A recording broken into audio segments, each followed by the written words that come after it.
বৰ্তমান সময়ত এটা ক্লিকতে অনলাইন মাধ্যমে পইচা পঠাব পাৰি, যাৰ বাবে লগইন আইডি পাছৱৰ্ড আমাক দৰকাৰ হয়।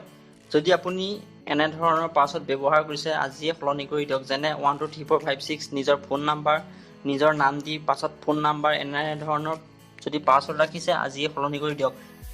এনেধৰণৰ পাছৱৰ্ড দিয়াৰ বাবে আমাৰ ফেচবুক আইডি হেক হ'ব পাৰে, বা যিকোনো অনলাইন মাধ্যমেৰে যিটো পাছৱৰ্ড আমি দিওঁ, সেই পাছৱৰ্ডটো যেনেকুৱা চিম্পুল দিয়াৰ বাবে আমাৰ বস্তুখিনি হেক হ'ব পাৰে, মোবাইলটো হেক হ'ব পাৰে। আৰু এনেধৰণৰ পাছৱৰ্ডৰ পৰা বাচি থাকক, পূৰা ষ্ট্ৰং পাছৱৰ্ড দিয়ক, মানে সহজে যাতে খুলিব নোৱাৰে হেকাৰে। আৰু এনেধৰণৰ পাছৱৰ্ড দিলে মানে আপোনাৰ মোবাইল নম্বৰ থাকি যায় না, মোবাইল থাকি গ'লে তাত মাৰি থাকিলে নিজে খোল খাই গুচি যায়।